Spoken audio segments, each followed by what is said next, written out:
All right, welcome to your junior year of high school. This is considered your most important year if you've done everything correctly to this point so far. So if you've followed the other steps previously, the other actions, you'll be in a good position and this will be your most important year because NCAA D1 and D2 recruiting rules open up. So you can actually now start communicating back and forth with coaches, okay? So contact is 100% live. It is time to go. Okay, unless there's a rule change in the future, which you're going to have to be mindful of. But as of now, you will be good to go. Okay, that means college coaches of D1 and D2 will be able to start contacting you by phone, through physical letters and email. Okay, you can also take unofficial visits and meet the coaching staff in person. So because this is now opening, you have to be 100% focused and ready to have communication with a college coach at any given point.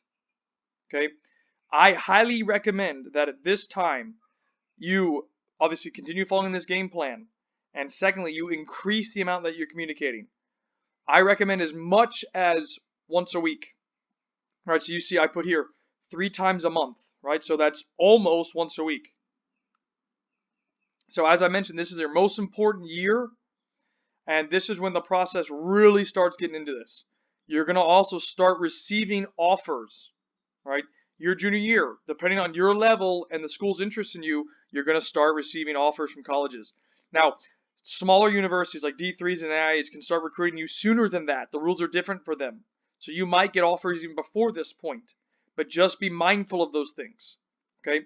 Because I started getting emails and calls from schools I never even heard of in my junior year.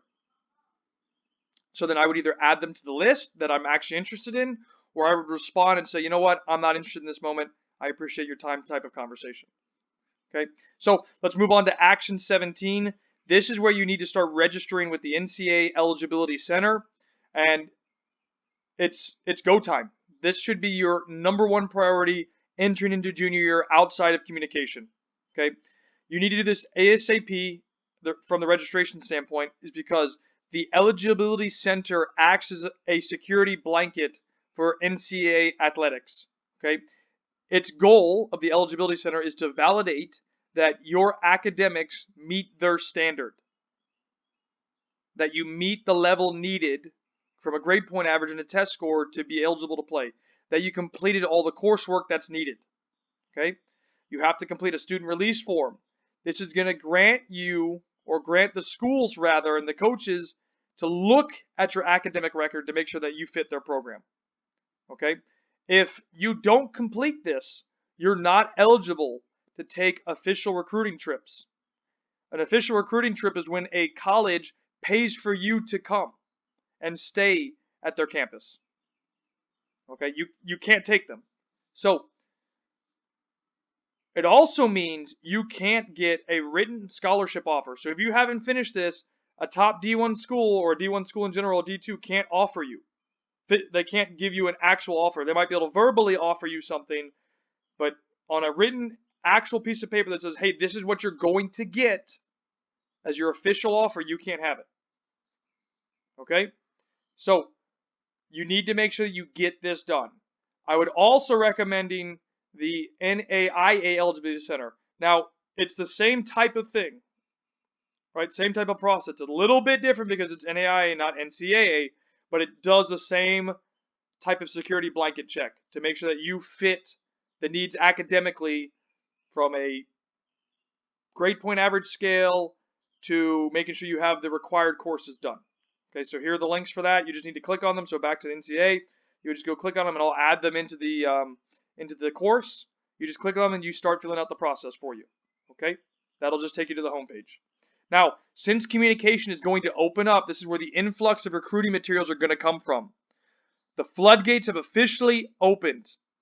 You're going to start probably getting emails, like I mentioned, but you're also probably going to get pamphlets. And these are from schools that are going to send you general information about their universities. And if you've done your research already, you should have most of this information. Right? Those will be some things that you don't have. Like, for example, you might not know that their Criminal justice program is top 5 in the country, for example, right? But those are the things that you're going to get. And if it's a school that interests you, you need to return communication ASAP and complete whatever requested material they give you, right? So a letter is going to look something like this. Dear Kyle, thank you for your interest in our soccer program at Sinel Sports University, right? You can read the rest for that. This is a generic introduction letter showcasing their program, right? So you need to understand that they're just trying to introduce you to their program. If the school is actually interested in you, not just from a generic standpoint, but actually interested in recruiting you, they're going to start sending you personalized letters, right? And they're going to start initiating that personalized conversation with you. And if you've been doing the steps that I've told you before, you're going to get more of those, okay? Obviously, this is the time that you need to be updating and modifying your recruiting list in top 20. Because maybe a school that reached out to you is going to now add to your list. And that's exactly what happened to me with St. Leo. I hadn't even heard of St. Leo until they reached out to me, right? But in the end, I ended up going to St. Leo and enjoying my time there. So this is a common process during this recruiting period, okay? I will see you in the next video. Action 18.